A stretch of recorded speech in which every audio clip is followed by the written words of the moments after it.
Ceci est un livre audio autogénéré par Google. Caractéristiques générales de la génération et de la formation. Étude comparative des niveaux de l'enseignement d'hier et d'aujourd'hui. Le devoir de mémoire s'impose à certaines générations charnières dans l'histoire des peuples et des nations.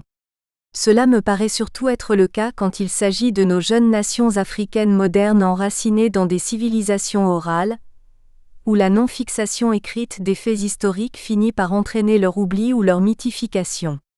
Il faut avouer également que très souvent le devoir de mémoire ne se répercute pas dans nos pays en témoignages écrits, par crainte pour les auteurs d'être impliqués dans des polémiques stériles. Mais comme l'a dit le rhéteur antique Quintilien, l'histoire est écrite pour raconter, non pour prouver. L'important est que les jeunes générations présentes et futures soient informées de certains événements majeurs du passé, qui peuvent les aider à décrypter nos réalités quotidiennes contemporaines sans que cela soit même sous-tendu par un quelconque but scientifique. Il s'agit très simplement de transmettre des faits, des noms, des pensées qui nous semblent être consciemment ou inconsciemment occultées par l'historiographie officielle ou qui se veut telle, au demeurant celle du pouvoir comme celle de l'opposition officielle. La génération des enfants fondateurs dont il est question ici est la nôtre, celle des Africains nés dans les années 20 et 30 ou un peu avant. Ce sont les adolescents de l'après-Seconde Guerre mondiale, dont certains ont assumé, avec l'accession de nos pays à l'indépendance politique dans les années 60, de hautes fonctions étatiques et nationales. Génération charnière et complexe. Ne pas essayer de comprendre le rôle joué par cette génération correspond à faire table rase d'une étape importante de l'histoire de l'Afrique occidentale, singulièrement francophone, pour ne parler que de ce que je connais le mieux. L'émergence et l'accomplissement des éléments déterminants de ladite génération, par exemple dans le domaine politique, ne sont pas à dissocier en Afrique occidentale française de l'ouverture de l'enseignement secondaire aux Africains. Dans son livre ainsi cité, qui peut être considéré comme l'un des ouvrages majeurs de référence en la matière, Joseph Roger de Benoît a fait la synthèse des données essentielles de développement de l'enseignement en AOF englobant la période charnière qui nous intéresse. Ce faisant, il met à juste titre en exergue la rentrée scolaire de 1947 comme celle où le cycle du secondaire fut uniformisé et commença à la classe de 6e dans tous les établissements, lycées, collèges modernes et classiques, cours secondaires et normaux. Dans le cadre de cette évolution, un rôle fondamental fut dévolu particulièrement à certains établissements pionniers comme le lycée Faidherbe et le collège Blanchot de Saint-Louis, le lycée Van Vollenhoven de Dakar, l'école normale William Ponty de Sébikotane, l'école normale de filles de Rufisque. Dans le sillage des deux seuls établissements secondaires qui existaient déjà officiellement en AOF en 1944, les lycées Faidherbe et Van Vollenhoven, 7 nouveaux lycées et collèges classiques furent fondés à partir de 1951 à Dakar, Saint-Louis, Bamako, Abidjan, Niamey, Porto Novo et Conakry. Vinrent s'y ajouter des collèges modernes, des cours normaux et des collèges techniques. Un peu pour le Sénégal, en guise d'introduction paradigmatique caractérisant la présence ultérieure des lycées Faidherbe et Van Vollenhoven dans le champ politique officiel, citer quelques noms tels que dans le désordre, Abdou Diouf, Premier ministre puis Président de la République, Adrien Senghor, Moustapha Niasse, Abdelkader Fall, Babacar Ba, Daouda Sow, Habib Thiam, Tierno Diop, Tierno Ba, Lamine Diack, Ousmane Camara, Djibril Sène, Alioune Sène qui ont tous exercé avant l'alternance politique intervenue au Sénégal le 19 mars 2000 des fonctions gouvernementales ou parlementaires. Ce faisant, l'observateur non informé sera loin d'appréhender que ces noms ne sont en réalité que la partie émergée de l'iceberg. Celle immergée est constituée en effet d'un chatoyant bloc de cadres de niveau gradués de la vie civile et militaire, dont l'implication dans le processus de fondation de nations enclenché par l'indépendance juridique fera l'objet d'un exposé dans le présent ouvrage. Mais il sied dès à présent de mettre en exergue le fait que le facteur déterminant pour l'utilisation post-indépendance de cadres appartenant à la génération caractérisée dans notre précision liminaire, a été le choix de collaborateurs effectué par la génération des pairs qui se sont retrouvés à partir de 1960 comme gérants d'une indépendance immédiate, dont ils n'avaient pourtant pas voulu. Le concept de père est donc conçu en l'occurrence en tant qu'exprimant simplement un père d'âge, et non point au sens où certains baptisent facilement tel ou tel homme politique père de la nation, sans soumettre une telle qualification au crible de la critique. La critique me semble pourtant au moins opportune sinon nécessaire, dans la mesure où les systèmes de parti unique, expression euphémique, ne signifiant rien d'autre que le manque de démocratie, qui caractérise en général les années immédiatement post-indépendance, pose le problème de la légitimité d'une telle paternité. En attendant d'y revenir, je dirais que le concept de père au sens d'une comparaison entre les classes d'âge fait penser par exemple pour le Sénégal à Lamine Gueye, Léopold Sédar Senghor,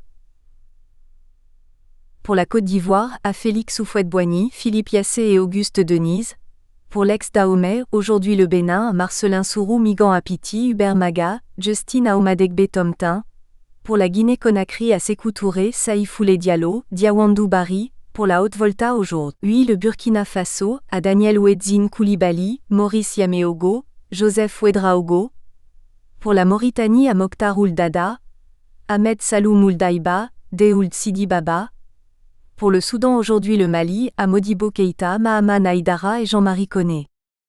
La génération des pères, dont certains représentants significatifs viennent ainsi d'être nommés, allait pouvoir, au lendemain de l'indépendance, puiser dans la source des cadres constitués par la génération de ceux nés dans les années 20 et 30, engendrés dans la phase originelle par l'ouverture de l'enseignement secondaire aux Africains.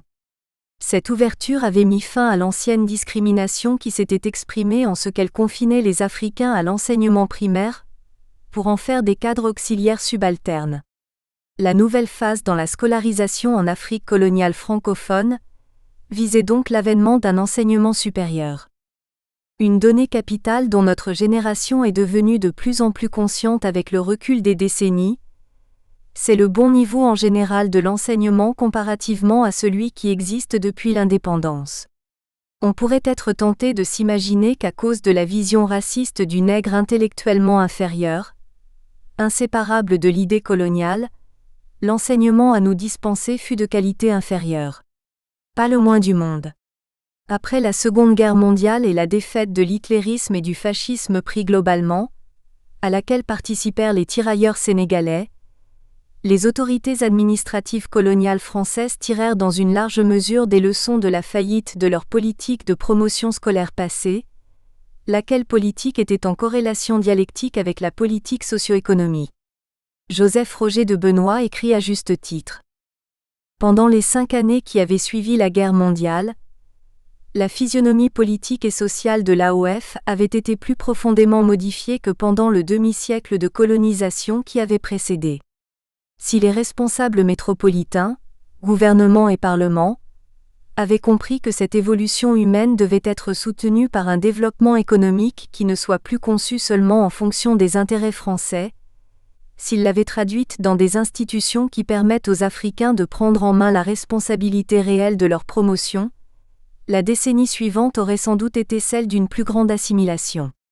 3. Le paramètre de l'assimilation est celui de la nécessité de déléguer des pouvoirs de décision substantiels à des cadres africains compétents acquis aux valeurs de civilisation française, explique le choix d'une qualité de l'enseignement répondant aux mêmes critères qu'en métropole. Évidemment, le problème d'une plus grande assimilation me semble être beaucoup plus complexe. Dans la mesure où les peuples africains conscientisés par certains de leurs dirigeants, surtout dans les pays anglophones, comme Kwame Nkrumah, Jomo Kenyatta et Julius Nyerere, tenaient de plus en plus à affirmer leur authenticité culturelle, donc leur différence, l'objectif de l'assimilation s'avérait être un miroir aux alouettes. Mais les formateurs français dans les établissements secondaires tels que les lycées Faidherbe et Van Vollenhoven n'en demeurèrent pas moins, souvent, des idéalistes qui nous faisaient profiter de leurs meilleures connaissances pour nous muer en français à peau noire. Malgré les arrière-pensées coloniales qui sous-tendaient la définition des programmes d'enseignement, je peux affirmer, comme Léopold Sédar Senghor au sujet de l'organisation de l'enseignement secondaire en AOF, que personne ne saurait nier l'excellence des maîtres et les heureux résultats qu'ils obtenaient. Il faut regretter ce faisant que de toutes les corporations professionnelles, l'enseignement soit dans nos pays celle dont les protagonistes méritants jouissent le moins des justes marques de remémoration. Innombrables sont les panégyriques louant les hauts faits et gestes ou prétendus tels d'hommes politiques, de militaires, de hauts fonctionnaires, de diplomates, de médecins, etc. Alors que les enseignants sont souvent oubliés, certains pensent à dessein, vu que les enseignants dignes de ce nom seraient sous tous les cieux des non-conformistes. L'ancien chef de l'État sénégalais et poète Léopold Sédar Senghor pour sa part, qui avait été enseignant avant de devenir homme politique, insistait toujours sur l'idée de l'enseignement en tant que sacerdoce, noble conception, en vérité. Mais l'autre grand poète lyrique Pindare exprima une conception pas moins noble quand il dit « C'est une maxime chez les hommes que quand un exploit est accompli, il ne faut pas le laisser cacher dans le silence. » Car ce sont de véritables exploits qui ont été accomplis sur le plan de la qualité intrinsèque de la formation par nos maîtres français des lycées Faidherbe et Van Vollenhoven, qu'il n'est que justice d'évoquer dans un aperçu historique dont l'urgence de la réalisation s'impose de plus en plus à nous.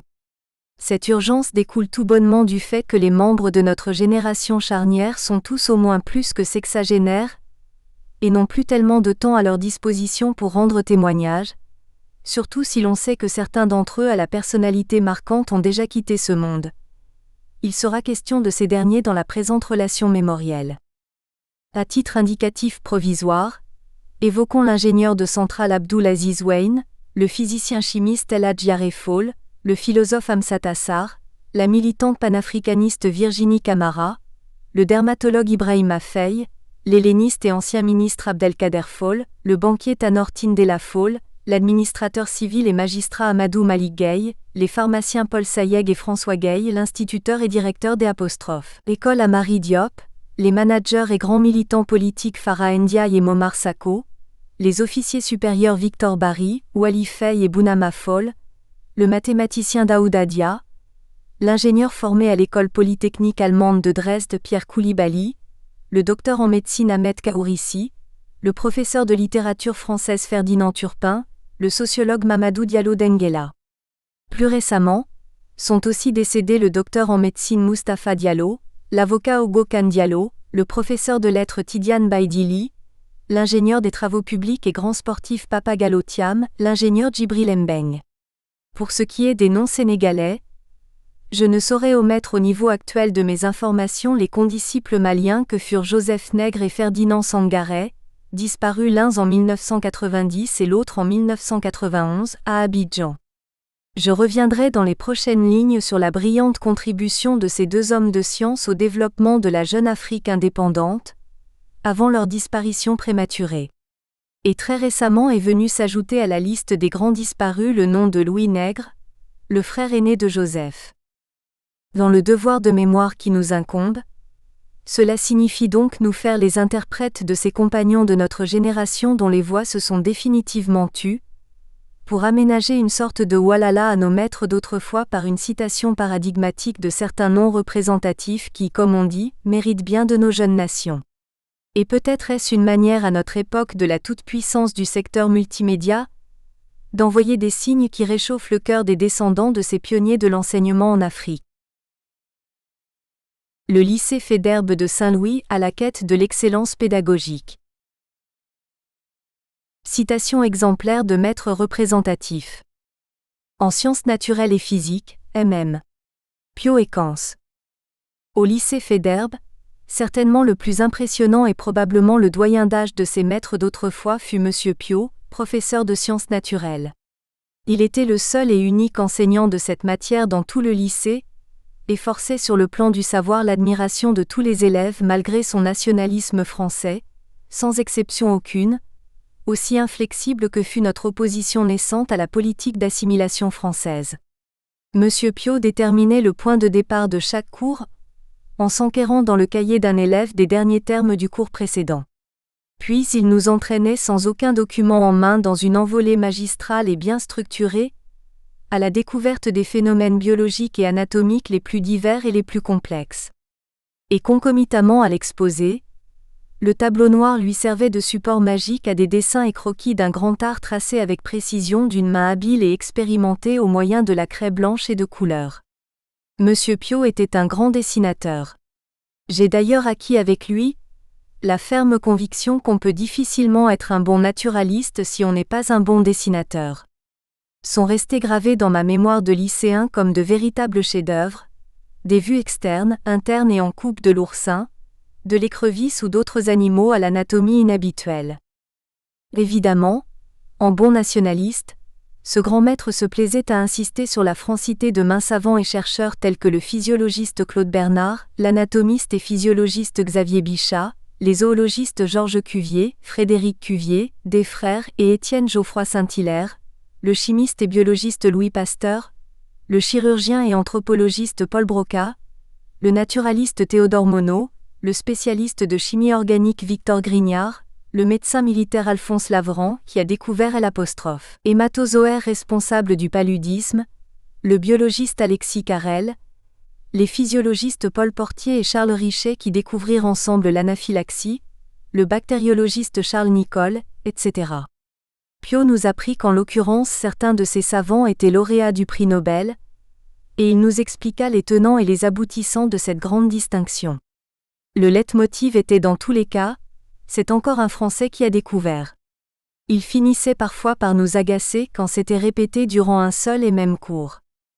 Cela aboutit un jour à une altercation entre le professeur et moi-même. Dis-moi, petit Français du Sénégal. Qu'est-ce qui te fait rire? N'es-tu pas fier que ce soit encore un Français qui est l'auteur d'une telle découverte? Je m'excuse, monsieur, je ne suis pas français. À la suite de cet incident, je fus envoyé au bureau du censeur, monsieur André Denat, qui prit la décision de m'exclure 3 jours du lycée, de l'internat comme des cours. Je passai les 3 jours de bannissement chez mon correspondant Makodou Ndiaye, alors directeur d'école au quartier Sor. Bien que partisan d'une discipline scolaire rigoureuse, cet éminent instituteur, devenu député du Sénégal après l'accession du pays à l'indépendance juridique en 1960, ne manqua pas, en tant que nationaliste convaincu, de formuler de vives critiques à l'administration du lycée quant au motif de mon exclusion temporaire. Mais celle-ci resta sur ses positions.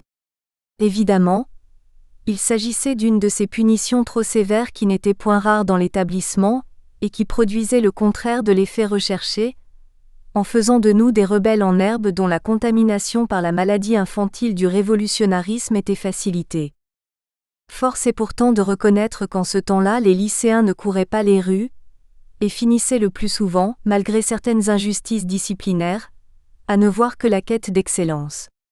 C'est ce qui explique l'impact multiplicateur de l'enseignement d'un professeur tel que M. Piot, attesté par l'importance des promotions d'élèves de la série Sciences expérimentales, ayant ensuite fait de brillantes études de médecine humaine et vétérinaire, d'agronomie. Des représentants de ces professions hautement porteuses des futurs États sont passés entre les mains de M. Piot. Et de M. Kans, nécessairement complémentaire de ce dernier en tant que brillant professeur de physique et chimie.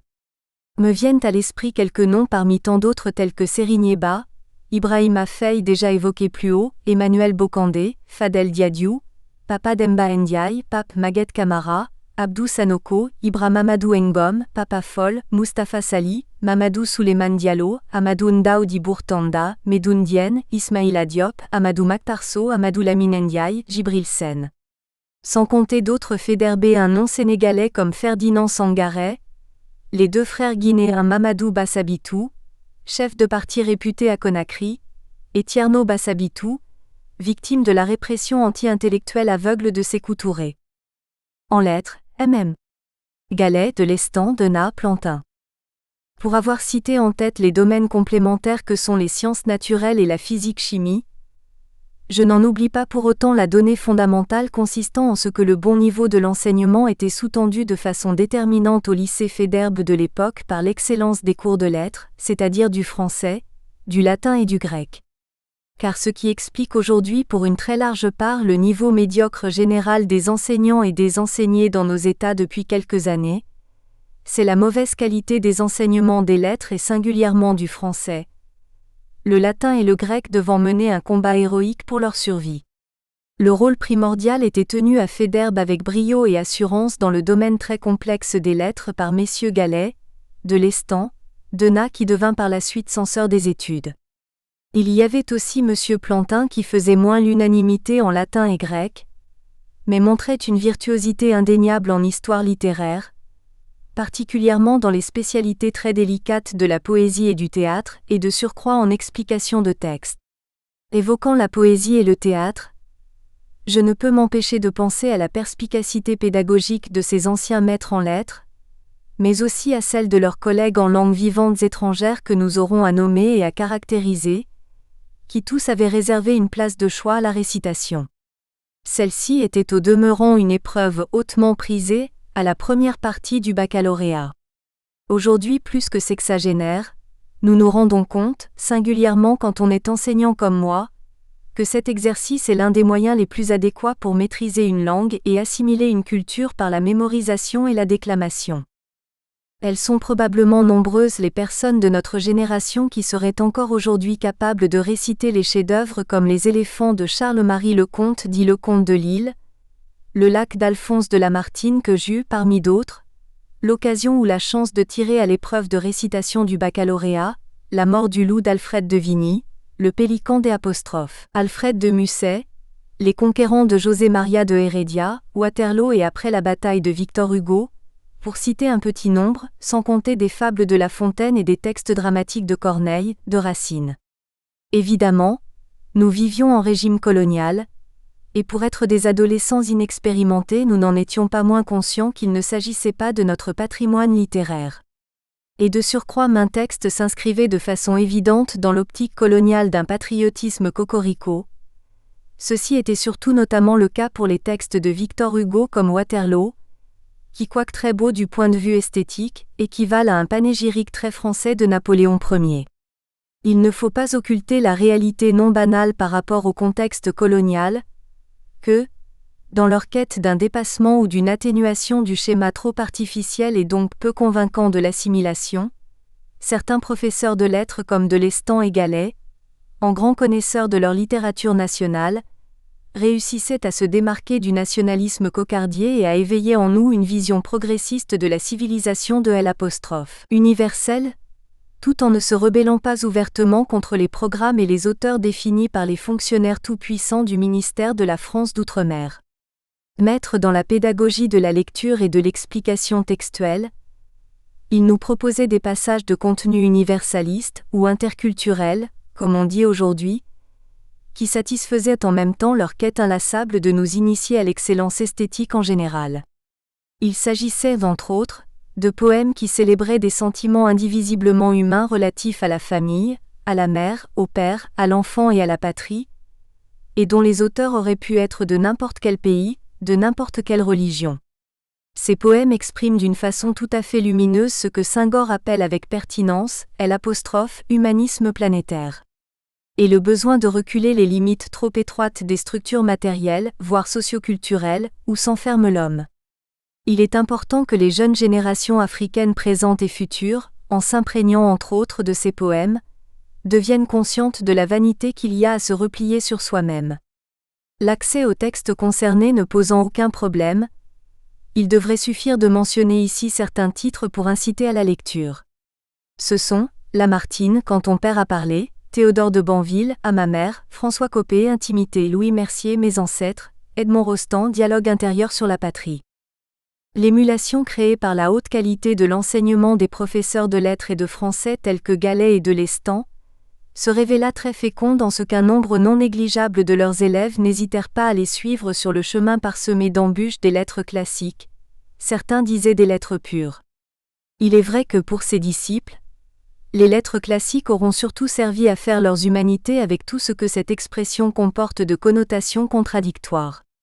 En effet, hormis un cas qui relève presque de l'idée d'enfant prodige et que je vais donc évoquer spécialement, on retrouvera les dits disciples après l'indépendance dans les professions les plus diverses et non intrinsèquement classiques.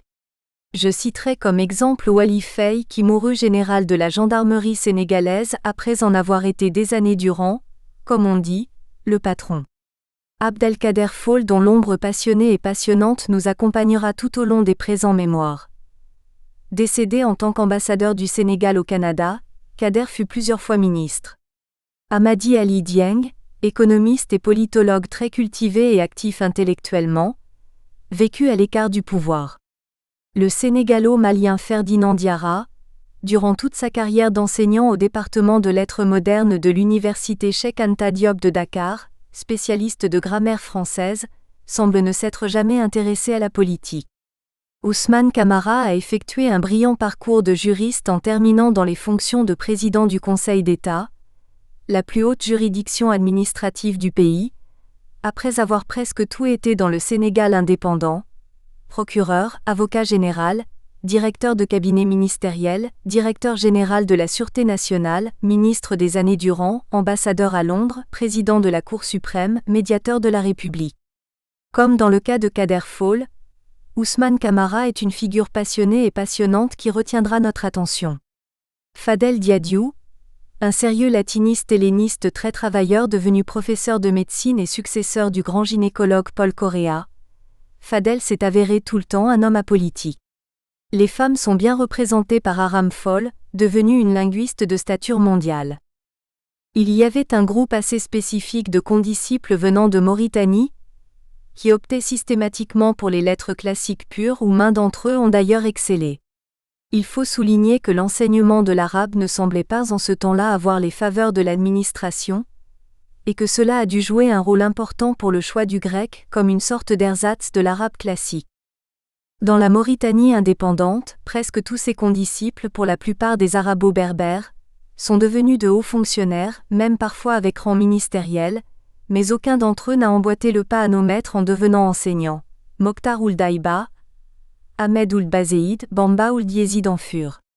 La fuite devant l'enseignement enregistre au demeurant du côté mauritanien une exception de taille que je caractérisais plus haut comme relevant de l'idée d'enfant prodige. Et de surcroît, il s'agit du cas d'un négro-mauritanien qui a marqué l'histoire de l'émergence de cadres de haut niveau en Afrique, et dont il serait aberrant que la mémoire collective ne retienne pas le nom.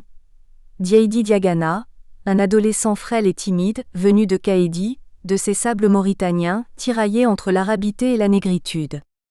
Humbles étaient ses vêtements traditionnels à la mesure de sa grande modestie. Au fil des ans, le nom de cet adolescent était dans toutes les bouches, celles des enseignants, des répétiteurs, des élèves et même des cuisinières et autres serviteurs et plantons du lycée. Tout le monde convenait qu'il était tout simplement génial, surtout en lettres classiques et en français.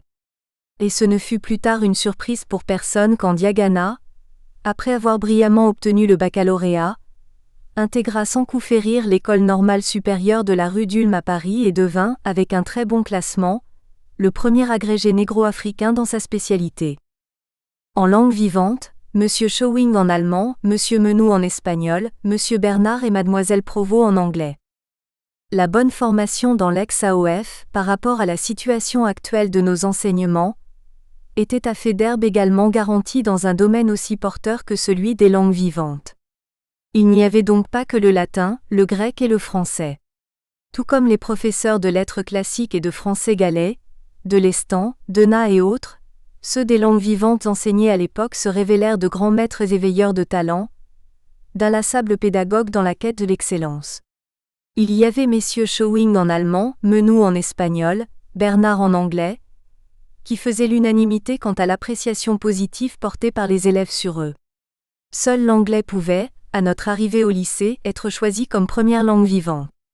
La raison en était probablement qu'auparavant, le nombre des élèves ayant choisi l'allemand comme première langue fut très limité. Pour l'enseignement de l'anglais, Bernard était secondé par Mlle Provost, une métisse saint-louisienne, vraisemblablement la première négro-africaine francophone professeure d'anglais en AOF. L'allemand et le grec ont aussi à l'époque beaucoup souffert du préjugé qui en fait des langues très difficiles comparativement, par exemple, à l'espagnol déprécié parce que prétendument facile pour tout francophone. Cette évaluation, pas nécessairement rationnelle, d'une langue comme l'espagnol à la grammaire très complexe, a fourvoyé main de nos condisciples enclins à la facilité qui se retrouvait ensuite en butte à la rigueur du professeur Menou qui n'avait rien à envier à celle de ses collègues de lettres classiques et d'allemand. Et leur fourvoiement avait finalement pour résultat que ceux qui choisissaient l'espagnol passaient pour être des paresseux alors qu'il y avait parmi eux de très bons élèves, travailleurs et tendus vers la réussite comme les futures personnalités du Sénégal indépendant Abdou Diouf, Babacar Ba, Thierno Diop, Tanor Tiendella Fall, Ismaïla Diop, Pathé Diagne, Amadou Ndao di Bourtanda, Medoune Diène, Niantio Koli, Papa Modi Konaté, Ndiou Gouba, Pape Maguette Camara. Au demeurant, le mythe de l'espagnol en tant que langue des paresseux, alimenté par la grande masse de ceux qui optaient pour cette langue, avait fini par être propagé par la direction même du lycée, peut-être avec l'approbation du professeur Menou qui devait en avoir assez de constater que les cours d'espagnol étaient le réceptacle de tous ceux nombreux, qui fuyaient le grec et l'allemand. Lorsqu'à l'occasion du passage en classe de 4e nous eûmes à choisir une 3e langue, en plus du latin et de l'anglais, le proviseur, M. Césia et le censeur, M. Denat, nous rassemblèrent dans la grande salle de permanence. Que ceux qui choisissent le grec se mettent à gauche, l'allemand à droite, le reste sera le groupe des paresseux, des hispanisants. Comme souligné plus haut, c'était manifestement injuste pour certains, mais c'était comme cela. En vérité, l'avenir devait démontrer que pour l'immense majorité d'entre nous, paradoxalement à notre refus de l'assimilation voulue par le colonisateur, il n'y avait que le français qui comptait. Chacune des autres langues n'était qu'un pis-aller destiné à obtenir aux examens une note, autant que possible une bonne note. Très rares sont ceux qui, après le secondaire, ont eu à se soucier même de l'utilité des langues étrangères vivantes apprises, quoique certains fussent de bons élèves dans telle ou telle autre.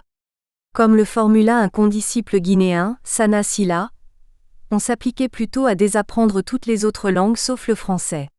C'est ce qui explique que la plupart des cadres supérieurs des générations concernées perdaient leur assurance dès qu'il s'agissait de quitter le domaine familier du français. Et c'était valable aussi pour l'anglais malgré les 6 années de première langue vivante qui étaient de rigueur. Aujourd'hui, un changement appréciable est intervenu dans la mesure où certains jeunes cadres vont faire leurs études en dehors de l'ère francophone. Nous reviendrons sur les problèmes ubuesques d'équivalence de diplômes qui se sont posés même et surtout avec les débuts de l'indépendance, et qui bloquèrent l'exploitation judicieuse des langues autres que le français pour les études à l'étranger. Mais il peut déjà être signalé ici que l'application à désapprendre les langues étrangères enseignées dans le secondaire autre que le français, la langue officielle, était de surcroît d'autant plus aisée dans un État comme le Sénégal par exemple, qu'il a toujours eu depuis son accession à la souveraineté internationale sous les régimes de Senghor, d'Abdou Diouf et même d'Abdoulaye Wade, une politique de représentation diplomatique pour le moins incompréhensible de prime abord. En général, les ambassadeurs et autres représentants diplomatiques nommés dans les pays non francophones ne connaissaient pas ou assez mal la langue et la culture de ces pays, ou disons qu'il était exceptionnel que les dites personnes fussent choisies parce qu'elles connaissaient la langue et la culture des pays où elles devaient occuper un poste. Cela est facile à vérifier sans qu'il soit besoin de citer des noms. Aucune explication n'a jamais été officiellement fournie par les politiciens pour tenter de défendre une telle ligne diplomatique, fondée manifestement sur une logique de distribution de sinécures, et non sur l'intérêt national bien compris. Ce qui est sûr, c'est que le quasi-monolinguisme des cadres ayant pris en charge le fonctionnement d'États comme le Sénégal a eu une influence négative, et continue de l'avoir, sur l'efficacité de l'action internationale et de la recherche scientifique de haut niveau. Ce quasi-monolinguisme découle du fait que les cadres concernés maîtrisent en général beaucoup mieux le français, la langue officielle, que leur langue maternelle africaine dans laquelle ils n'ont pas été alphabétisés. Ce faisant, il n'est pas dans notre propos d'engager ici un débat, encore moins une polémique très complexe sur la place des langues africaines dans nos jeunes États. D'autant plus que plusieurs points de vue exprimés sur ce problème portent souvent la marque du sophisme. Langue nationale africaine par-ci, langue nationale africaine par-là. Il apparaît, au vu de ce qui s'est passé par exemple au Sénégal avec les cadres supérieurs ayant pris en charge la gestion gouvernementale et administrative de l'indépendance nationale, y compris l'avènement de l'alternance de 2000, que c'est Goethe qui a raison de dire « Qui ne connaît pas de langues étrangères ne connaît pas la sienne ». Citation exemplaire d'élèves en langue vivante. Maîtriser une ou deux langues étrangères, comme le suggère Goethe en l'occurrence, ne permet pas seulement à partir de l'appréhension comparatiste de mieux posséder la sienne propre. Cela contribue également de façon fondamentale à renforcer l'intellect. Il s'agit en quelque sorte de s'enrichir en frottant sa cervelle à celle d'autrui. Et ce n'est pas un hasard si les cadres supérieurs qui ont participé vigoureusement à la construction nationale ont été de bons élèves, voire des passionnés de langue. En espagnol avec comme spécimen Papa Modi Konaté. Étudiant à Paris dans les années 50, de gauche à droite. Papa Modi Konaté, Yare Folde, Ndioguba. C'est le cas de Papa Modi Konaté que j'ai cité plus haut parmi les hispanisants d'envergure de Faidherbe, et qui est également représentatif de ceux de notre génération dont l'apport à la construction nationale s'est réalisé sans spectacle politicien, ou même sans militantisme politique tout court. Il faut même insister sur le cas de Papa Modi, qui, bien qu'ayant participé à tous les mouvements progressistes qui ont préparé et accompli l'accession à l'indépendance politique de nos pays, n'a jamais cherché à briguer une quelconque position dans la hiérarchie politique. Il est un modèle de ce qu'on appelle aujourd'hui les membres de la société civile, capables, dans une véritable démocratie, de proposer en toute indépendance des solutions adéquates aux problèmes primordiaux qui se posent à la nation. Inutile de dire que de tels citoyens sont marginalisés par ceux pour qui les compétences n'existent que dans les partis politiques. Papa Modi Konaté est né le 8 septembre 1933 à Saint-Louis. Après avoir obtenu le baccalauréat, il a fait des études à la faculté de droit de l'Université de Paris dans la spécialité des sciences économiques. En juin 1962, il fut diplômé de l'École nationale des impôts de Paris, et nommé le 1er novembre de la même année inspecteur des impôts du Sénégal. Le 19 mars 1963, il fut promu chef de l'inspection 5 de Dakar. Le 6 octobre 1965, inspecteur-rédacteur du service contentieux des impôts. Le 2 janvier 1966, chef de l'inspection régionale des impôts du Sénégal oriental. Le 19 août 1966, inspecteur-rédacteur du service contentieux des impôts. Le 16 janvier 1969, inspecteur-rédacteur à l'inspection centrale des impôts. En 1973, chef du service de la recette des impôts et taxes indirectes, puis chef de la division du contentieux. Comme autres fonctions annexes, Papa Modi a été en 1982 chargé de l'intérim du directeur des impôts en l'absence de ce dernier, administrateur des crédits, suppléant du directeur des impôts 1988. Les grandes qualités de conscience professionnelle à toute épreuve et d'intégrité morale lui ont valu d'être fait chevalier de l'Ordre national du Lion sénégalais, décoration généralement décernée à des citoyens dont l'engagement politique pro-gouvernemental est assez avéré. Il faut souligner que Papa Modi a été admis à faire valoir ses droits à une pension de retraite depuis déjà le 30 novembre 1982, à l'âge de 55 ans, conformément à la législation en vigueur avant le triomphe de l'alternance. Dans un État qui, paradoxalement, vit essentiellement d'impôts et de taxes, son cas est l'une des nombreuses illustrations qui montrent combien les hautes compétences de notre génération ont été sous-employées par un régime pourtant dirigé des décennies durant par des membres de cette génération avec Abdou Diouf à leur tête. Au demeurant, l'exemple de Papa Modi pose le problème de savoir pourquoi de telles compétences, possédant de surcroît de bonnes connaissances de langue, n'ont pas été utilisées après leur mise à la retraite bureaucratique comme conseillers dans des représentations diplomatiques à l'étranger. Lorsque les hommes politiques s'arrogent le droit de pouvoir rester en fonction jusqu'au-delà de 70 ans, au point de devoir parfois être écartés par force du pouvoir pour cause de sénilité, il est évidemment plus que nuisible pour le développement de nos pays qui manquent de cadres, de ne pas mettre à profit au maximum ceux de haut niveau.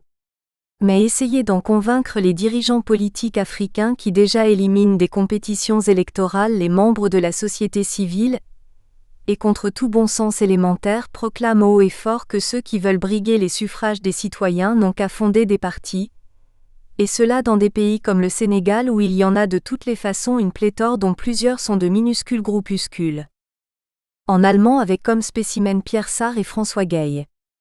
Pour rester toujours dans la problématique de la formation en langues vivantes étrangères et de l'utilisation des compétences linguistiques, je voudrais aborder le cas de l'allemand, celui que je connais le mieux. Il faut d'emblée souligner que notre professeur d'allemand à Federbe, M. Arthur Schowing, inscrivait sa démarche pédagogique dans la même pertinence que celle de ses collègues de lettres classiques, qui consistait à réserver dans l'acquisition linguistique, entre autres, une part importante à la récitation et à la déclamation de poèmes et de textes dramatiques allemands dont ceux de Johann Wolfgang Goethe, Friedrich Schiller, Heinrich Heine, Friedrich Hölderlin, Heinrich von Kleist, etc. C'est avec ravissement que nous apprenions par cœur de Goethe Willkommen und Abschied, Meilied, Heidenröslin, Warederers Nartlied, Gesang der Geister über den Wassern, Grenzen der Menschheit, Mignon-Lied tiré du roman Wilhelm Meisters Lehrjahre, Gefunden, Erlkönig, etc. de Schiller des poèmes de longueur réduite ou des strophes tirées des grands poèmes tels que Das Madein aus der Fremde, Dithyrambe, Die Götter Griechenlands, Der Ring des Polycrètes, Die Kranich des Ibaicus, de Heine im wunderschönen Moname, Ich weiß nicht was soll et bedeuten les Yet durch mein Gemüt, de Hölderlin Abendphantasie, Die Heimat, Der Sommet.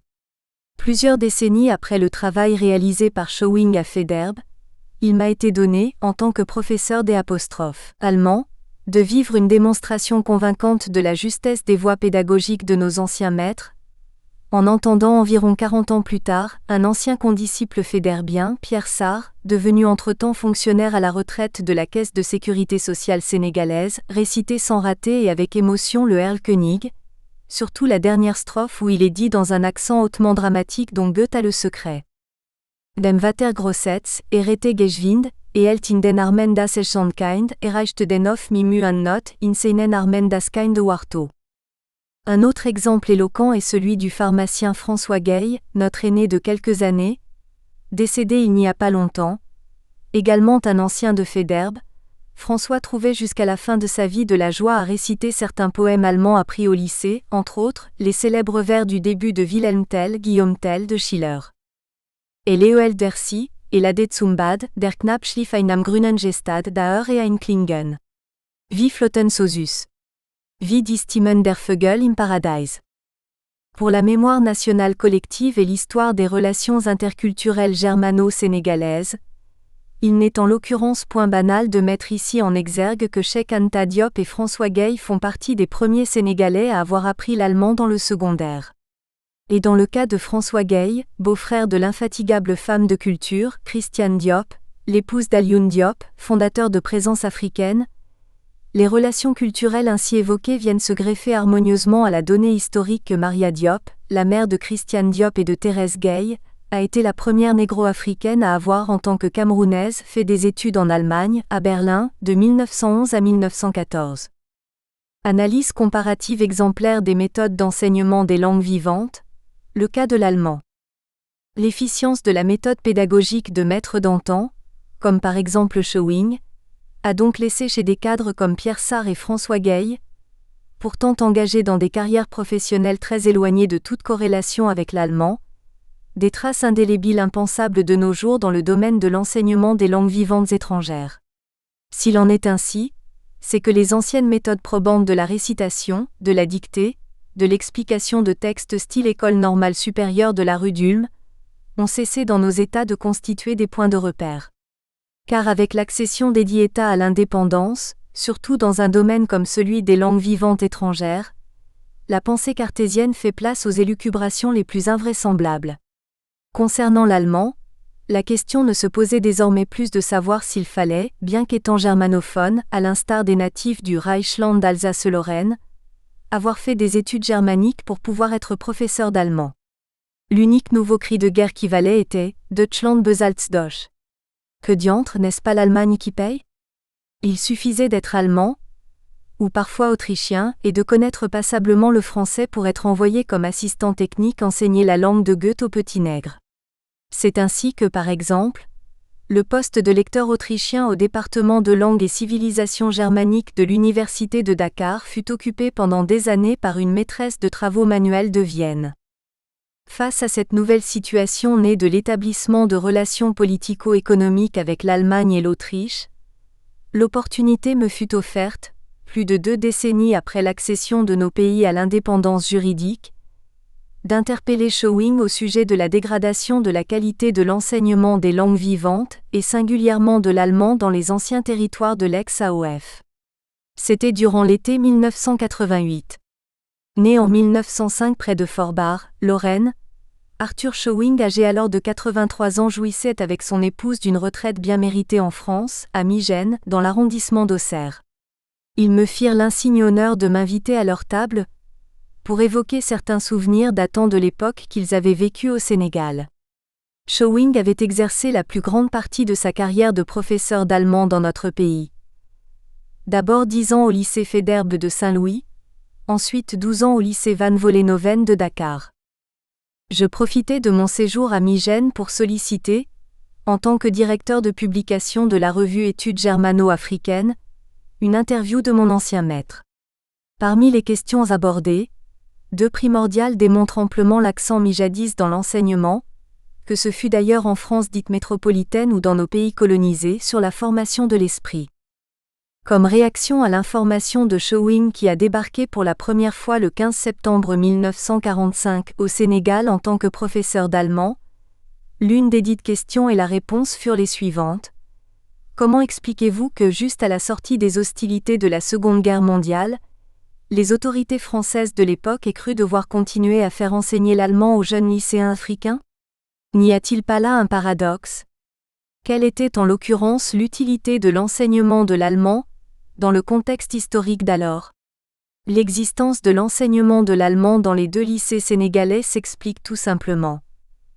Créés par le gouvernement français, les établissements secondaires dans les territoires d'outre-mer et à l'étranger même sont des établissements avec une structure identique à celle des établissements similaires en métropole, avec la même variété de langues vivantes selon les pays ou les régions.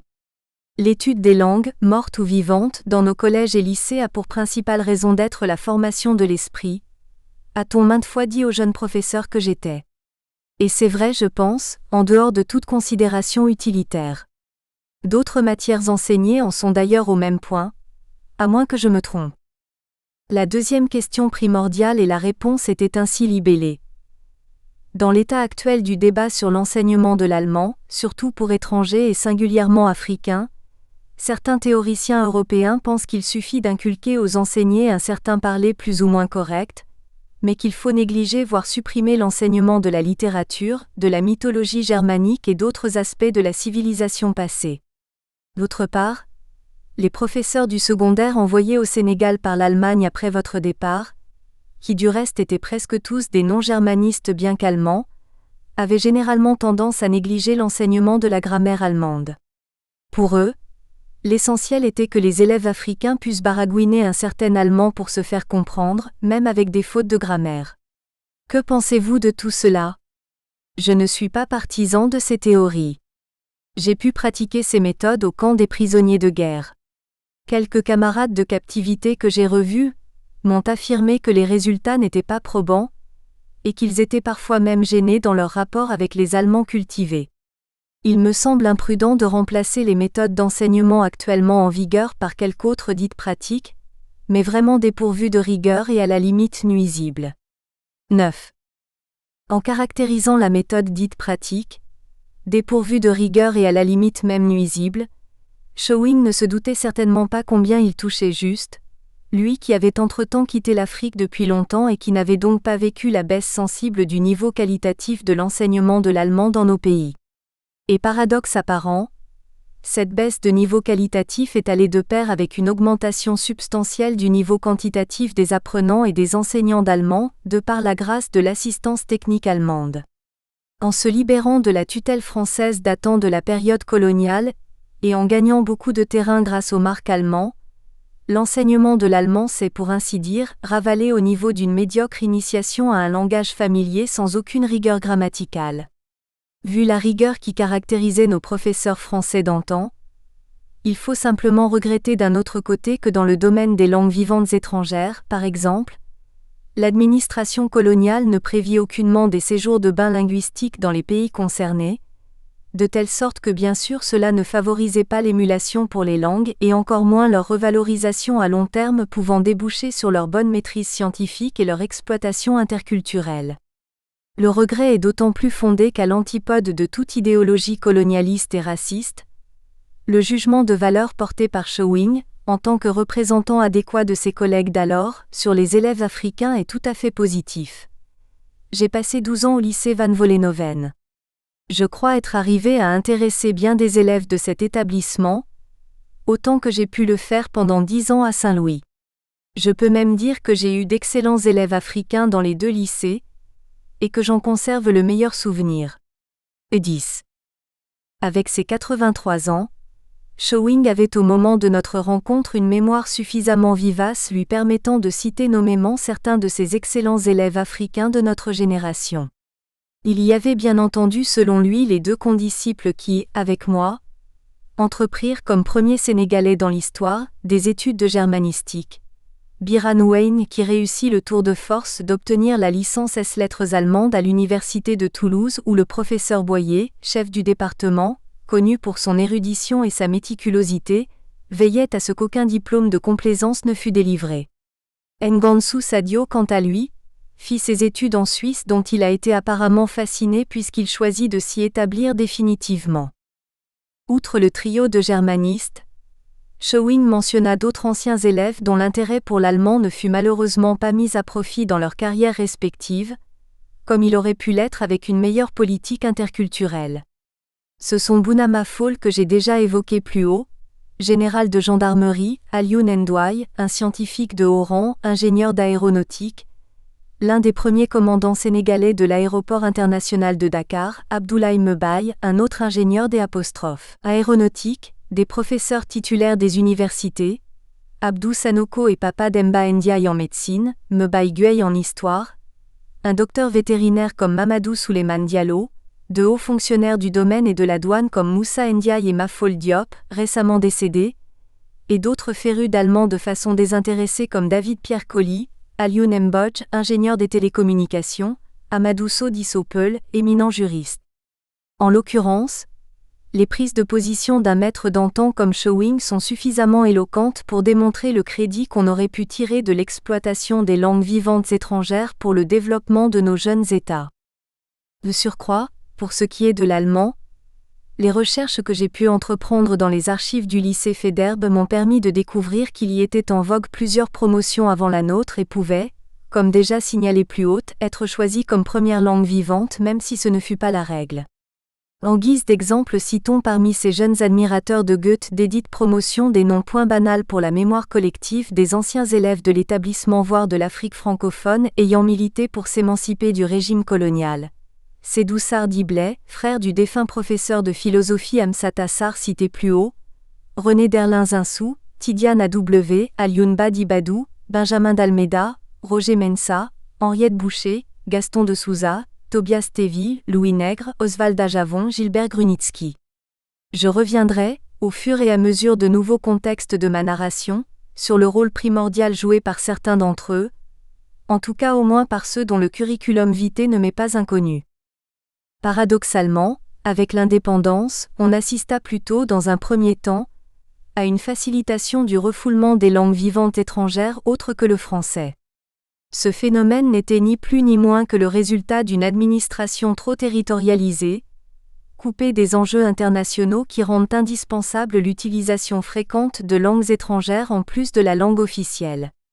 Vint s'y ajouter la politisation à outrance de la fonction publique et surtout des postes de direction durant le long règne de Senghor et d'Abdou Diouf, qui fait qu'on a préféré avoir recours aux services d'interprètes et traducteurs, même étrangers, plutôt que de responsabiliser entièrement une personne sénégalaise d'une grande expertise scientifique et possédant la langue étrangère requise mais apolitique ou considérée comme telle par les gouvernants.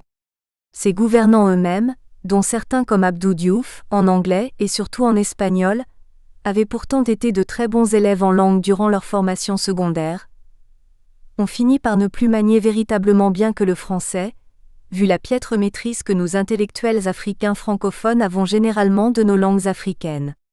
Mais peut-être faut-il se consoler qu'il y eut pour les générations charnières formées avant l'indépendance au moins ce monolinguisme de qualité dans une langue internationale, alors que les générations postérieures, à cause de la dégradation du niveau de l'enseignement dans son ensemble, ne manient correctement ni le français, ni les langues africaines, ni d'autres langues étrangères.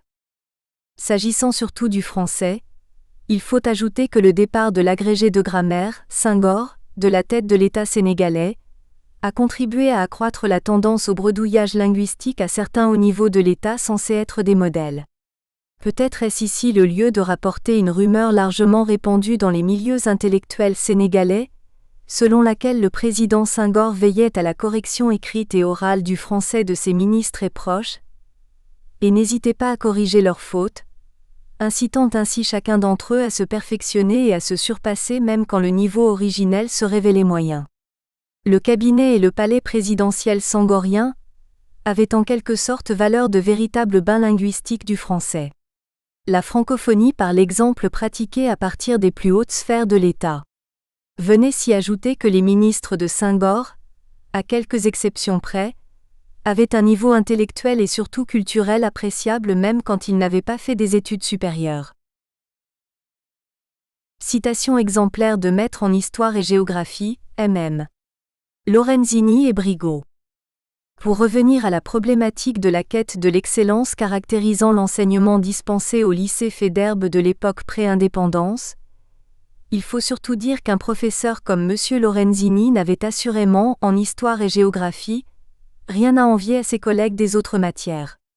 Bien au contraire, ces cours constituaient également un véritable régal tant du point de vue de l'érudition que de l'approche pédagogique. Tout comme Piot en sciences naturelles, c'était un maître dessinateur dont les cartes et les schémas aux 1000 couleurs nous remplissaient constamment d'admiration. Et pourtant, ce professeur devant lequel nous étions en extase était très conservateur voire réactionnaire sur le plan idéologique. C'est du moins ce que nous pensions dans nos rêves révolutionnaires juvéniles d'alors. Bien entendu, nous accueillions avec incrédulité son jugement sur la situation en Union soviétique, qui pourtant allait se révéler des années plus tard, comme ne constituant pas une contre-vérité, et qu'il exprimait dans son style émaillé de phrases chocs comme l'exclamation de rhétorique à l'adresse de l'un ou de l'autre des élèves qui tendaient une oreille ambiguë. Eh bien voyez-vous, Touré à bout, ce n'est pas la dictature du prolétariat, mais c'est la dictature sur le prolétariat.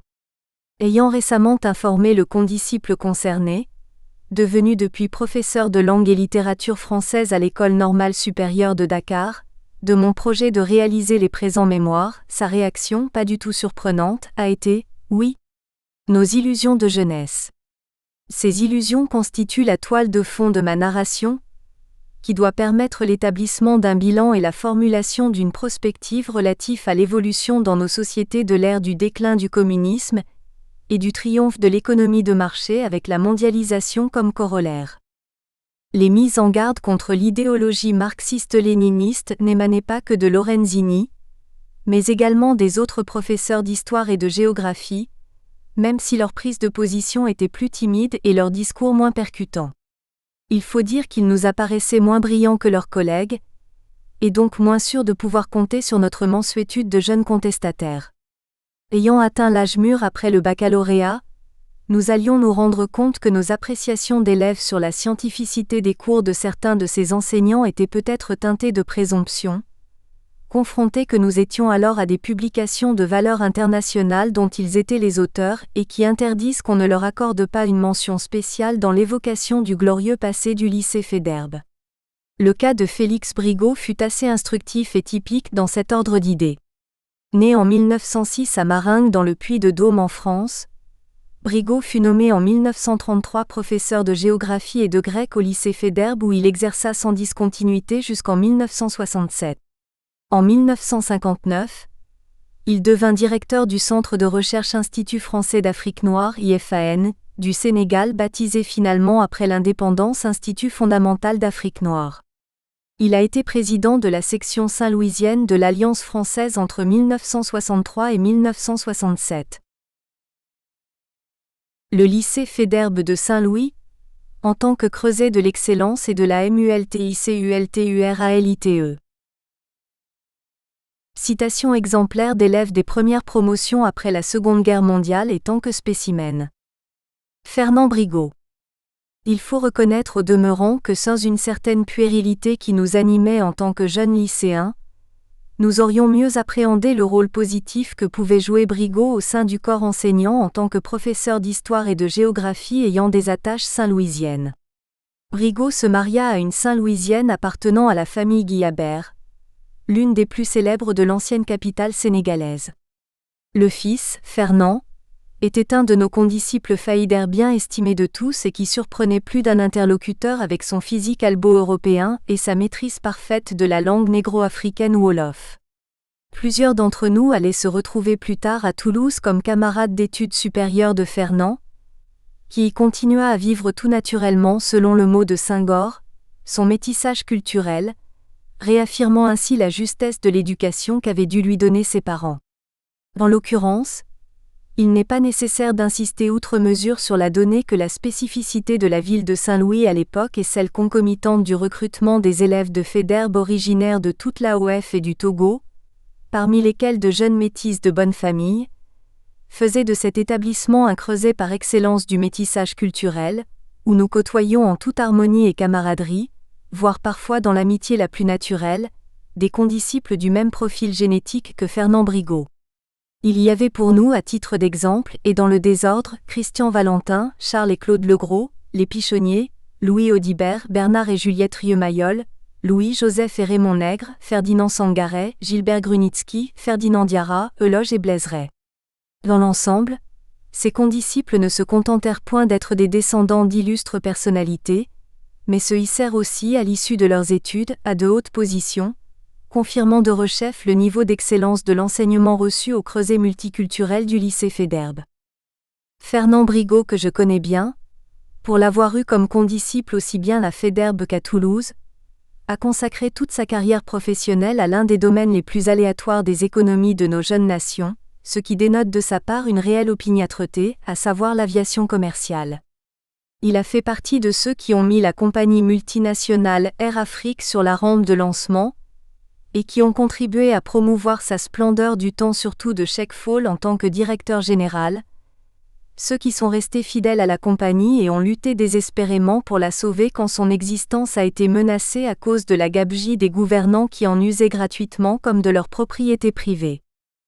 Né à Saint-Louis en 1934, Fernand a fait ses études primaires et secondaires au lycée Faidherbe dans sa ville natale. Après l'obtention du baccalauréat, il fit des études de mathématiques à Toulouse puis à Paris. De 1962 à 1971, il fut en fonction à la direction de l'exploitation d'Air Afrique, où il était responsable des services opérations, de la technique d'utilisation des avions, du contrôle des vols et de la documentation. De 1971 à 1976, on le retrouve comme directeur général d'Air Sénégal.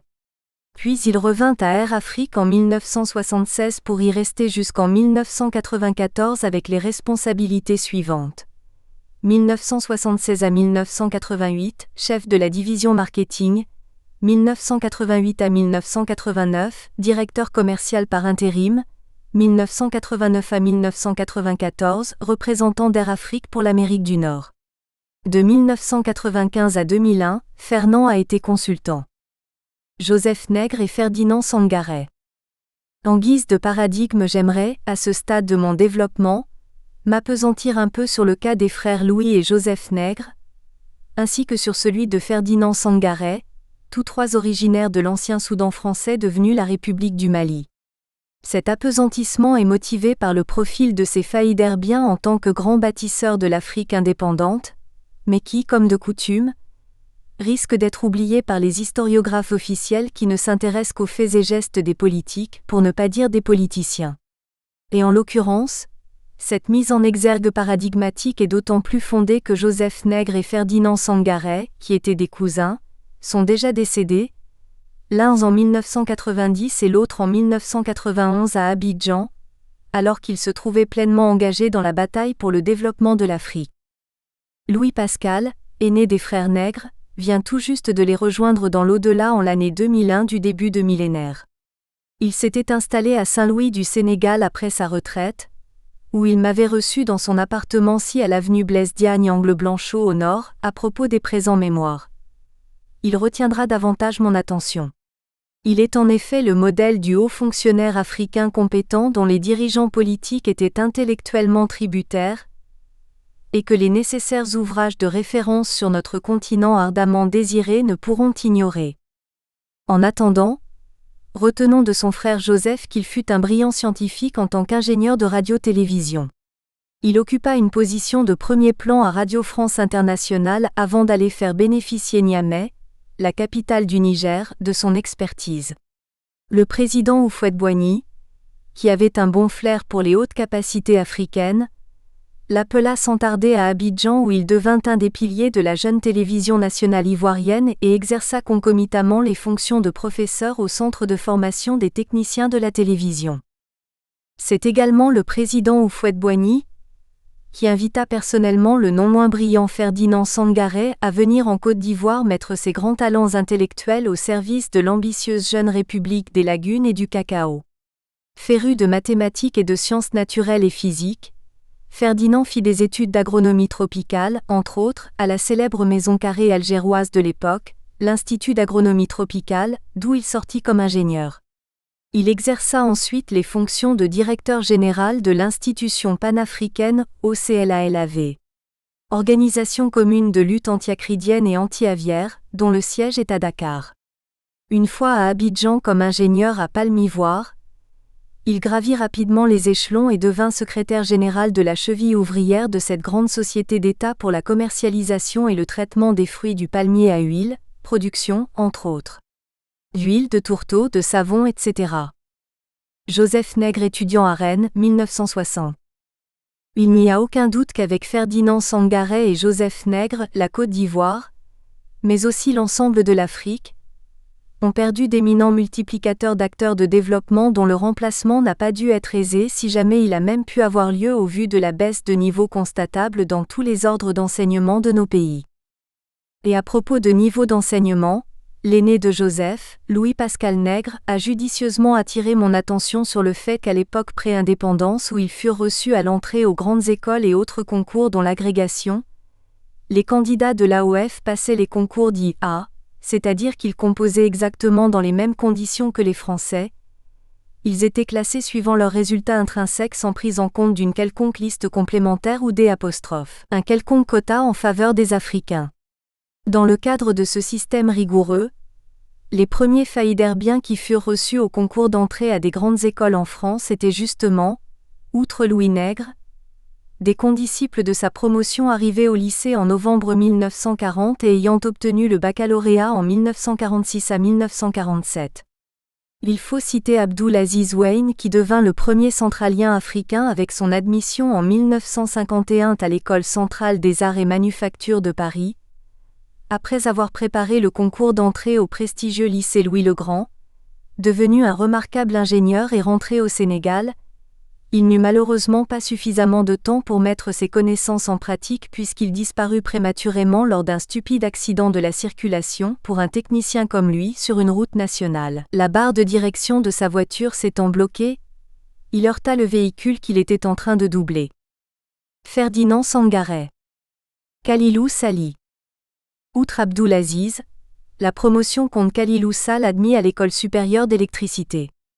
La remarque liminaire du présent ouvrage renvoie déjà à la biographie d'Abdoulaye Sadji, où la personnalité de Khalilou Sall en tant qu'homme d'action politique dans le combat pour l'obtention de l'indépendance nationale de nos pays est évoquée.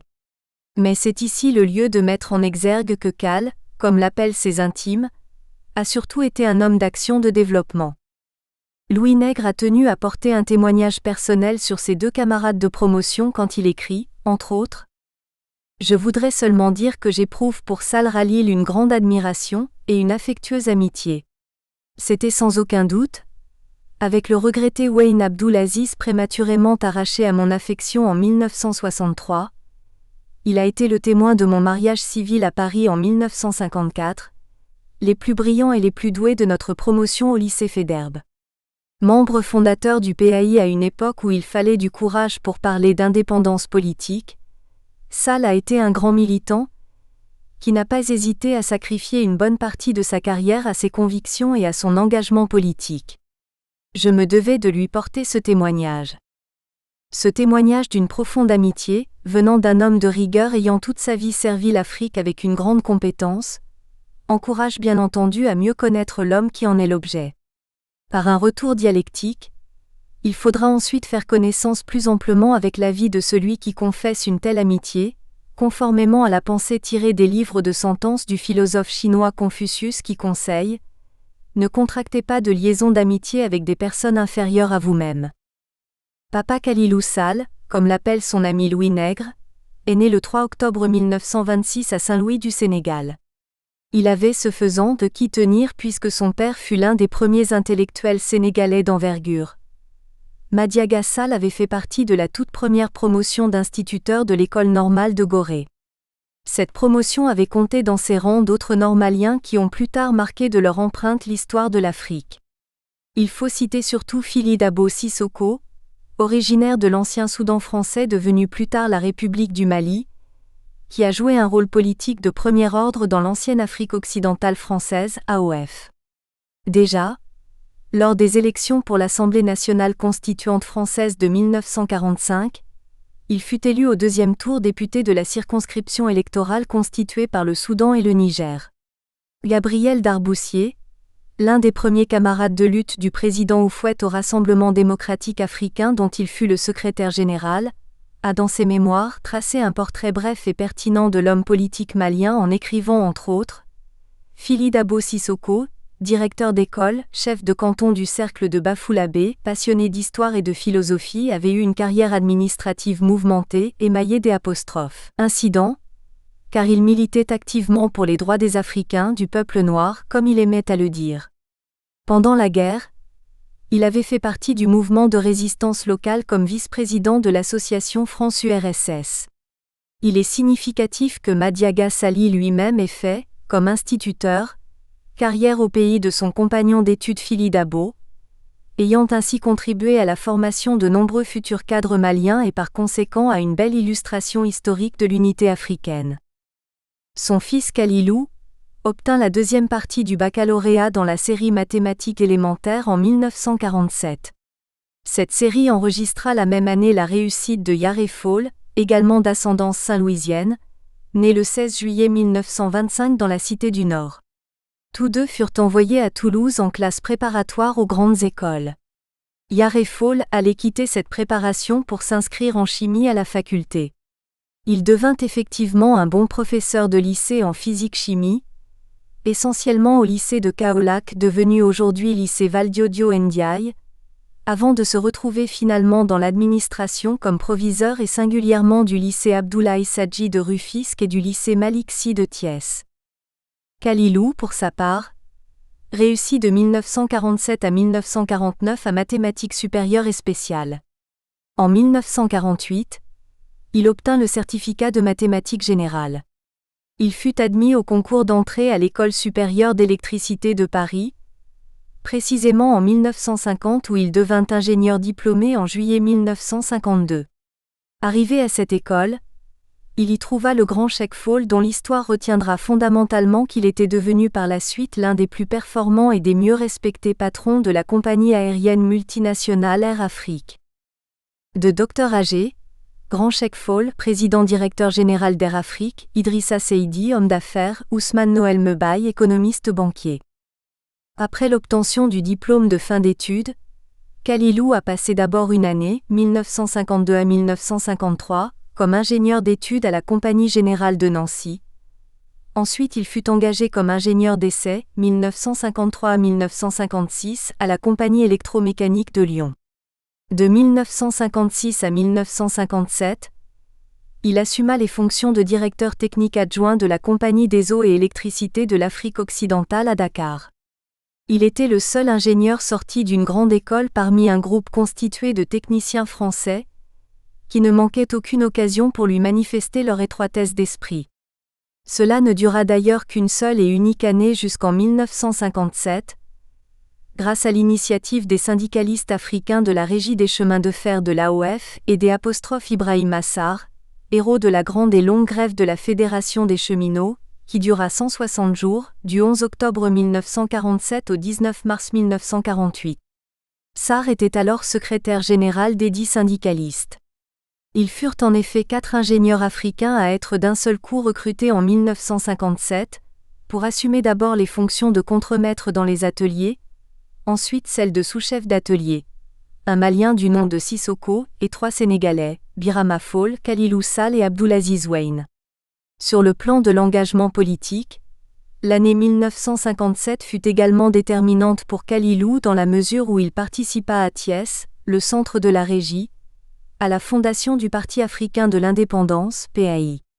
Ce fut au départ avec Abdou Moumouni du Niger, professeur agrégé de sciences physiques, Majmaout Diop et certains militants qui comme lui venaient de l'Union démocratique sénégalaise, UDS, section locale du Rassemblement démocratique africain, RDA, après le congrès constitutif de Bamako du 19 au 21 octobre 1946.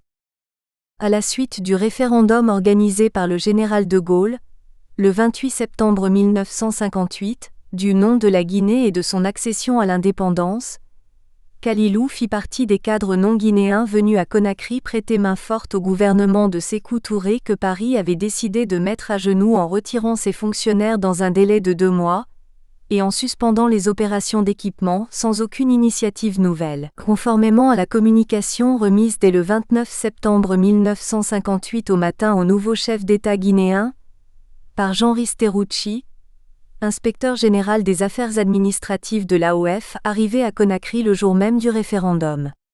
Kalilou Sali fut nommé directeur des chemins de fer de Guinée.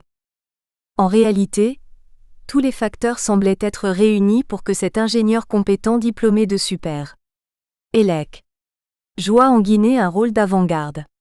Et le facteur de ses antécédents de militants anticolonialistes n'était pas des moindres. Car la fondation du PAI était l'aboutissement d'un militantisme déterminé dans le mouvement syndical étudiant africain, sans que cela portât un quelconque préjudice à ses brillantes études. Quand Kalilou arriva en France, après l'obtention du baccalauréat en 1947, le premier groupement d'étudiants africains était né depuis une année, le 21 juin 1946. Il s'agit en l'occurrence de l'Association générale des étudiants africains de Paris, AGEAP, dont l'histoire retiendra qu'il en devint par la suite vice-président. Avec la naissance du RDA en octobre 1946 était apparue une organisation concurrente de l'AGEAP, l'Association des étudiants du RDA à l'orientation politique évidemment plus prononcée. Parmi les principaux ténors de ces étudiants du RDA, on pouvait compter Amadou Samb qui occupa aussi le poste de président de l'AGEAP. Au moment où Kalilou en fut vice-président, Cheikh Anta Diop, Babacar Niang, Hassan Dia, Sédou Sarr Diblé, Sadibou Camara. Mais la spécificité du mouvement étudiant africain noir de cette époque-là résidait en ce qu'il y avait aussi ce qu'on appelait le groupe de langue dont les militants étaient en même temps membres du RDA. Cette structure était de nature quelque peu étrange voire discriminatoire, diront certains, puisqu'il s'agissait d'une sorte de cellule autonome de marxistes africains au sein du Parti communiste français. On y trouvait entre autres Kalilou Sali, Abdou Moumouni, Edouard Sankale, Sadibou Camara, Alioune Dibadouba, Babacar Niang, Ogo Kane Diallo, Justine Charles Carrère. Il faut souligner que ce groupe de langue était assez fort pour pouvoir contrôler l'association des étudiants du RDA. Face à cette force, un groupe d'étudiants plus modérés, en tout cas apparemment non marxistes, fit son apparition. Ce fut le groupe africain de recherches économiques et politiques, GAREP, dans lequel travaillaient par exemple Babacar Ba, Abdoulaye Amadou Matarembo, Abdoul Aziz Wayne, le Togolais Amorin, Mohamed Diawara qui allait plus tard être ministre ivoirien du Plan, Solange Falade, étudiante en médecine originaire du Dahomey, de l'actuel Bénin. Du reste, Solange fut élue présidente du comité exécutif au premier congrès ordinaire fédéral de la Fédération des étudiants d'Afrique noire en France, FEANF, dont les assises eurent lieu les 21 et 22 mars 1951 à Paris. Les autres membres de ce premier comité exécutif étaient secrétaire général, Amadou Matarembo, secrétaire général adjoint, Nki Traoré qui à l'époque était également secrétaire de l'Association des étudiants RDA, trésorier, Abdou Moumouni. Les compositions des différents comités exécutifs de la FEANF, jusqu'à celui issu du 10e congrès tenu à Paris du 27 au 31 décembre 1958, sont indiquées dans le livre de Charles Dianet intitulé La FEANF et les grandes heures du mouvement syndical étudiant noir. Il n'est donc pas question de les reprendre ici. On y trouve d'autre part la présentation, pour les années clés 1957 à 1958, des bureaux ou des dirigeants des associations fédérées, fondées aussi bien sur la base des différents territoires de l'AOF et de l'AEF que sur celle des sections académiques. Du reste, mon but n'étant pas de parvenir à une quelconque exhaustivité, mais plutôt de procéder à une sélection qualitative qui tienne également compte de personnes et faits occultés délibérément ou mécaniquement par l'historiographie gouvernementale ou oppositionnelle, toutes deux souvent à caractère politicien, je ne reviendrai sur certaines données évoquées par Charles Dianet que dans le cadre ainsi défini. Dans cet ordre d'idées, et toujours en relation avec le rôle d'avant-garde qu'avait pu jouer en Guinée l'un des pionniers de la lutte pour l'indépendance de notre génération, Kalilou Sall, il allait se dégager, comme événement primordial découlant du militantisme initial dans le mouvement syndical étudiant africain noir, que beaucoup de ses protagonistes rejoignirent le Parti africain de l'indépendance, PAI, dès sa fondation à Thiès en septembre 1957. Je veux nommer par exemple Babacar Niang, Alioune Badouba, Sadibou Camara, Tidiane Baidili, Bouna Fall, Djibril Gueye, Amsat Assar. Un indice révélateur de la conscience que les nouvelles autorités gouvernementales guinéennes ont eu du rôle potentiel du membre fondateur du PAI. Kalilou, c'est qu'il passa rapidement des fonctions de directeur des chemins de fer de Guinée à celles de directeur de cabinet d'Ismaïla Touré. Celui-ci, le frère du président Sékou Touré, que l'on disait être la puissante éminence grise du chef de l'État, était alors ministre des Travaux publics et des Transports. La collaboration de Kalilou et du gouvernement guinéen, qui semblait promise à générer de grands succès, allait malheureusement connaître un arrêt brusque, mais qui était à mon sens largement prévisible. En effet, c'est uniquement sous la haute pression des organisations des travailleurs, de la jeunesse et des étudiants, en un mot des masses populaires, que les dirigeants du Parti démocratique de Guinée avaient fini par plier et se résoudre à faire voter non au référendum du 28 septembre 1958. Il était devenu évident, depuis le fameux repli tactique du RDA en 1950, que la nature de celui-ci avait fondamentalement changé et que d'un mouvement révolutionnaire il était devenu un mouvement réformiste. Il n'est pas superflu de rappeler brièvement ici certaines données historiques pour les générations qui ne les ont pas vécues. Et pour ce faire, il suffit simplement de se référer à un article que dans l'enthousiasme juvénile Mamadou Barry et moi-même avions publié sous le titre « Le RDA est-il encore anticolonialiste ?» dans le numéro 13 de juin 1957 de la nouvelle série de l'Étudiant d'Afrique noire, l'organe mensuel de la Fédération des étudiants d'Afrique noire en France, FEANF.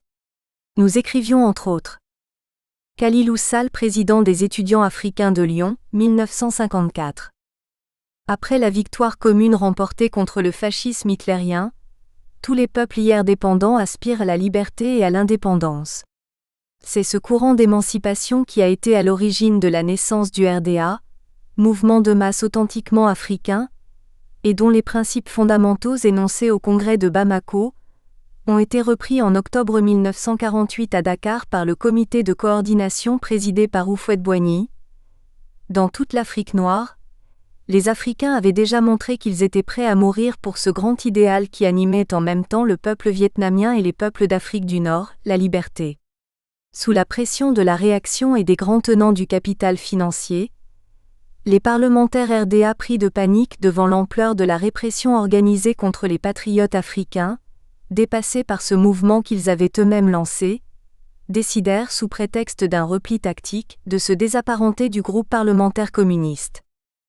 En acceptant un compromis avec la droite française, les parlementaires RDA venaient de renier l'un des principes fondamentaux adoptés au Congrès constitutif de Bamako, à savoir l'alliance des peuples colonisés avec tous les démocrates du monde entier et en particulier avec les forces démocratiques françaises.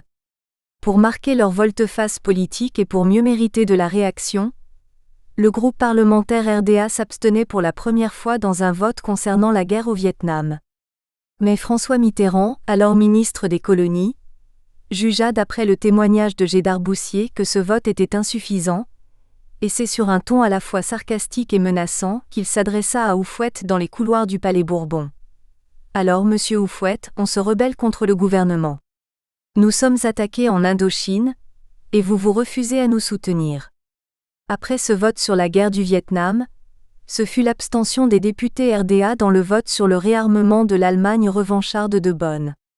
Ainsi d'abstention en abstention, les députés RDA dévalaient la pente qui devait les conduire dans les bras de René Plévin, le principal responsable de Dien Bien Phu. En effet, le 1er décembre 1950, le RDA, par la voix de Tchikaya, Jean-Félix, député du Gabon Moyen-Congo, accordait sa confiance à ce grand champion de la réaction qui les remercia en ces termes. Je suis heureux de constater le ralliement à la thèse nationale que nous a tout à l'heure apporté à cette tribune M. Chikaya. Je n'en attendais pas moins de lui. René Plévin avait été investi comme président du Conseil des ministres de la France, le 12 juillet 1950. Le personnage de Mitterrand ne souffre d'aucune ambiguïté. Ce qui est constant dans les données ainsi rappelées, c'est que le RDA, malgré toutes les dénégations, était devenu une organisation politique de collaboration avec les puissances coloniales françaises, et cela concernait tout aussi bien le bouillant syndicaliste Sékou Touré. Dans un article intitulé « Le RDA et la question syndicale », que j'avais publié en décembre 1957 dans le numéro 16 spécial de l'Étudiant d'Afrique noire consacré à son 3e congrès, je disais que celui-ci ne fait que confirmer que les dirigeants du RDA ont cessé d'être véritablement anticolonialistes. On nous dit, ou plutôt M. Sékou Touré nous dit que le RDA bénéficiait de la confiance des travailleurs dont la prise de conscience en tant que travailleurs appartenant à des pays dépendants les amenait naturellement à accorder leur préférence à tout mouvement de lutte anticolonialiste. Seulement ce qu'il oublie de préciser dans son rapport, c'est que depuis le fameux repli tactique intervenu après le désapparentement du page CF, le RDA a en partie perdu la confiance des masses laborieuses. Nous n'en voulons pour preuve que le grand nombre des abstentionnistes lors des dernières élections ayant précédé l'installation des ministres fantoches. Face à la métamorphose du RDA en un parti non révolutionnaire, c'était certainement une illusion de la part du PAI et des organisations de masse qui avaient opté sans ambiguïté pour l'indépendance nationale, de s'imaginer qu'après ces nombreuses tergiversations Sékou Touré allait gérer avec eux et en toute harmonie et confiance la jeune République guinéenne. Cela d'autant plus que, quoi qu'on en ait dit, le PAI se réclamait bien du marxisme et que Sékou Touré a toujours nourri une méfiance difficilement dissimulable vis-à-vis des intellectuels africains partisans de cette idéologie, même si le chantage du général de Gaulle ne lui avait laissé aucun autre choix que les alliances nouées immédiatement après le triomphe du non. Les divergences fondamentales entre le RDA et ses alliés du PAI avaient du reste été exprimées urbi et orbi lors de l'historique 8e congrès de la FEANF. Réunis à Paris du 27 au 31 décembre, dont la résolution de politique générale stipulait le Congrès, en présence de l'Union générale des travailleurs d'Afrique noire, du Conseil de la jeunesse d'Afrique, de l'Union générale des étudiants d'Afrique occidentale, 1. Réaffirme les positions fondamentales définies par le 7e Congrès, à savoir la lutte pour la conquête de l'indépendance politique et la réalisation de l'Unite de la patrie africaine. 2. Déclare que, compte tenu de la nature particulière de l'impérialisme français, l'INDEPENDANCE doit être conquise non par une addition de réformes illusoires, mais par une lutte REVOLUTIONNAIRE des masses populaires africaines.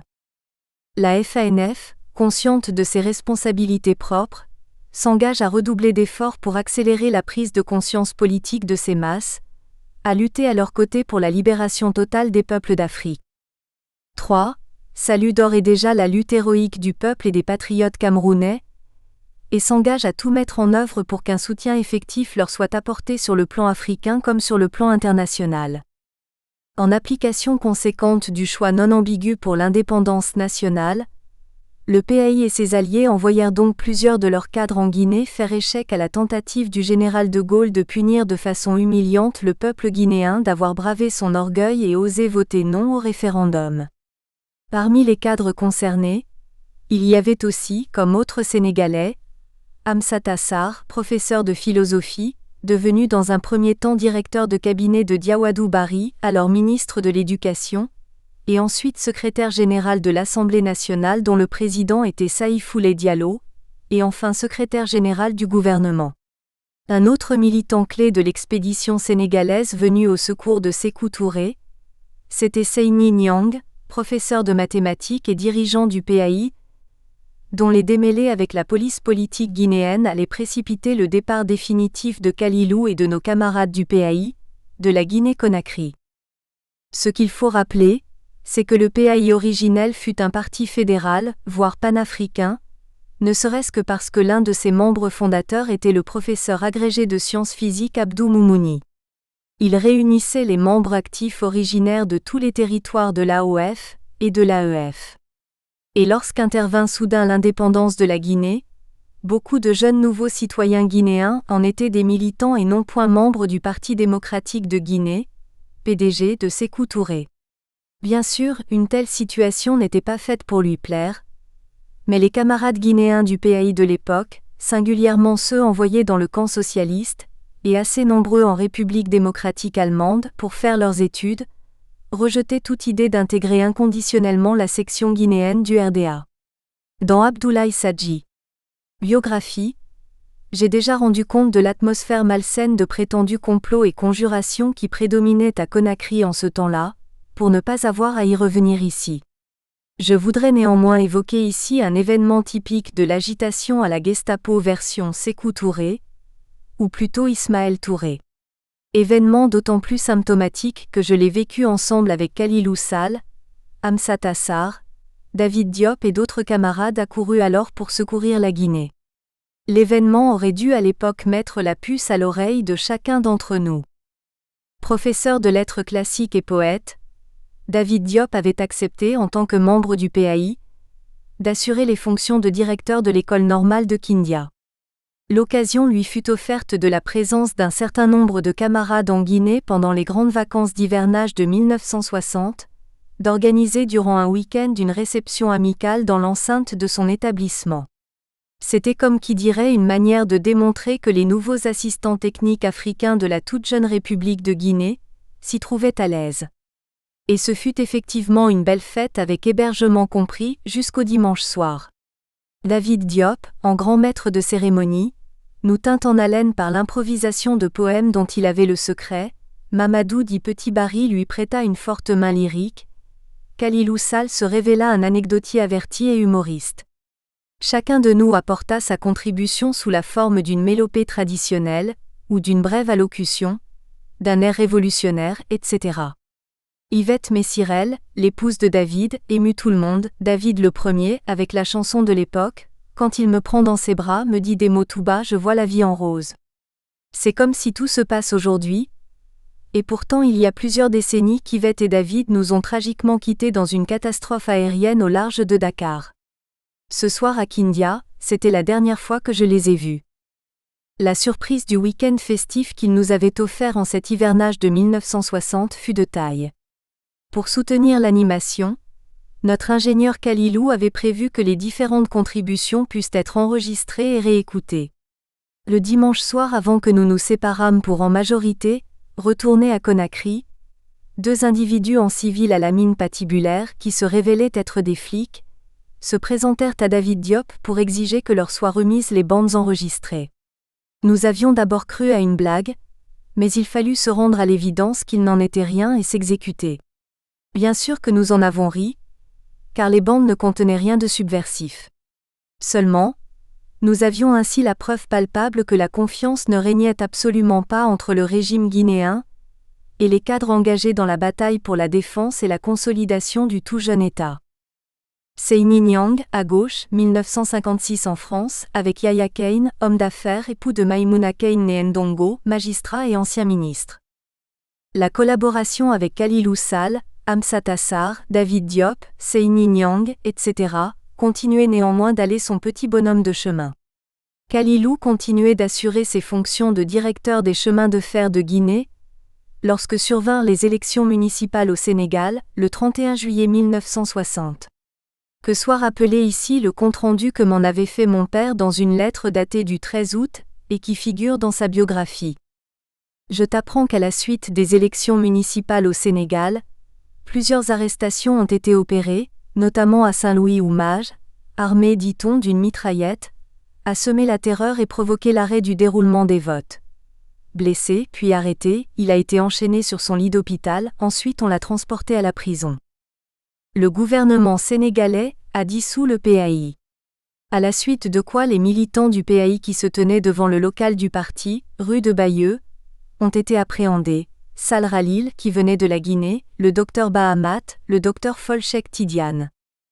Comme autres compagnons d'arrestation et de détention de Kalilou, il y avait également Alioune Badouba, Maguette Ndouaye, un militant de première ligne de Rufisque, Folendama, le camarade André Zanifé de Lubangui-Charid, alors devenu la République centrafricaine, qui séjournait juste au Sénégal et était présent au siège du parti pour exprimer sa solidarité et son engagement. Ils étaient une douzaine à être incarcérés dans une cellule commune de la prison centrale de Rebeuss à Dakar. Pour contraindre le gouvernement sénégalais extrêmement répressif de l'époque de les juger, Kalilou et ses compagnons furent même contraints de recourir à l'arme ultime de la grève de la faim. Ce furent exactement 24 jours de grève. C'était cela l'humanisme de ceux qu'on a baptisés par la suite, pères de la nation. Finalement, ils furent condamnés à des peines d'emprisonnement ferme allant de quelques mois à 1 an. Après avoir purgé sa peine d'1 année, Kalilou s'en retourna en Guinée et devint directeur de cabinet du ministère des Travaux publics et des Transports. Cela allait durer de 1961 à 1962. Le cancer de l'espionnite et de l'obsession de prétendus complots, intentionnellement entretenus surtout par Ismaïla Touré, avait continué de progresser en Guinée, exacerbant objectivement l'antagonisme entre les véritables forces révolutionnaires guinéennes et leurs alliés, d'une part, et d'autre part, le régime de Sékou Touré devenant jour après jour plus totalitaire et plus répressif. Ce qui devait arriver arriva, puisque le régime commença à s'en prendre également aux assistants techniques venus du Sénégal. Un signal fort non trompeur en fut l'arrestation inattendue de Seyni Niang, qui s'était pourtant dès le départ révélé l'un des défenseurs les plus déterminés du soutien à Sékou Touré. N'ayant pu obtenir la libération de Seyni et conscients qu'une épée de Damoclès était suspendue au-dessus de leur propre tête, les camarades du PAI prirent la sage décision de quitter la Guinée et d'aller vivre en exil à Bamako au Mali de Modibo Keïta. C'est la mort dans l'âme qu'ils abandonnèrent Seyni Niang et surtout les camarades guinéens, entre les griffes acérées des sbires du tristement célèbre camp de concentration Boiro. Ainsi, Kalilou mena une vie d'exilé durant toute l'année 1962 à Bamako, en travaillant comme ingénieur dans une entreprise privée bamakoise de menuiserie métallique qu'il avait accueillie grâce au soutien d'Amadou A.W., alors ministre des Travaux publics de la République du Mali. Il va sans dire que pour des cadres de très haut niveau comme Kalilou Sall et Amsata Sarr, qui bien qu'étant des patriotes, n'avaient en fin de compte rien d'aventuriers politiques attendant à l'étranger que leur heure soit venue pour accéder au pouvoir dans leur pays, la vie d'exilé tributaire de la générosité du pays d'accueil n'était pas la solution adéquate. C'est pourquoi, Amsata, philosophe positiviste pragmatique ayant la tête sur les épaules, fut le premier à décider de rentrer au Sénégal. Il allait être suivi en novembre 1962 de Kalilou Sall. En homme de développement pur et dur, Kalilou ne pouvait se permettre de perdre du temps pour montrer, pourtant lui le marxiste, au bavard du prétendu socialisme africain qui en réalité n'avait rien de socialiste, si ce n'est l'aspiration à profiter des multiples avantages de l'internationale socialiste, que l'initiative privée peut et doit contribuer au développement de l'Afrique. Fonda en 1963, en entente avec un dynamique homme d'affaires sénégalais, Meïssa Tall, le bureau d'études ORGATEC. Organisation et technique. Parmi ses collaborateurs se trouvaient d'autres grands cadres décédés en majorité entre-temps, appartenant au groupe de pionniers ayant cru en la possibilité d'un essor endogène de nos pays. Je citerai Prosper Gueye, Birama Fall, Issa Diop, tous ingénieurs. En tant que président-directeur général, Kalilou fut par la suite joint par Diaraf Diouf, ingénieur des travaux publics, encore en activité, qui a été ministre des Travaux publics du président Senghor, par Papa Gallo Thiam dont le décès est récent, c'était un ingénieur des bâtiments. Vint s'y ajouter l'économiste Meimsek. La première phase de fonctionnement de l'ORGATEC. Avec Kalilou Sall comme fondateur et PDG dura de 1963 à 1968. Pendant cette période, l'entreprise avait pu réaliser des projets importants comme le village artisanal de Soumbédioune à Dakar, l'usine de lait de Saint-Louis, la gestion de l'exportation de crevettes à Kaolack, la culture et l'exportation intensive de haricots verts de Kounoune, près de Rufisque. La France était la destination privilégiée pour l'import-export à côté de la Côte d'Ivoire.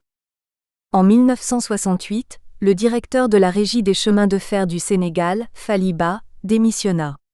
Babacar Ba, un ancien membre nationaliste du comité directeur du GAREP de Paris qui y faisait alors des études de droit, au moment où Khalilou avait été admis à l'École supérieure d'électricité, occupait les fonctions de secrétaire général de la présidence de la République.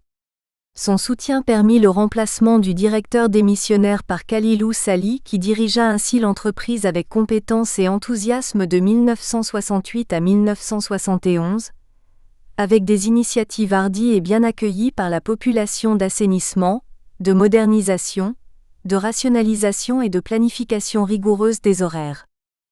En 1971, Khalilou, dont les talents d'organisateur et de gestionnaire étaient devenus de notoriété publique, fut recruté par la Banque africaine de développement, BAD, à Abidjan. Ce fut grâce à l'initiative et au soutien de son ami et ancien condisciple de promotion du lycée Faidherbe Louis Nègre. Ce dernier était alors vice-président de ladite institution.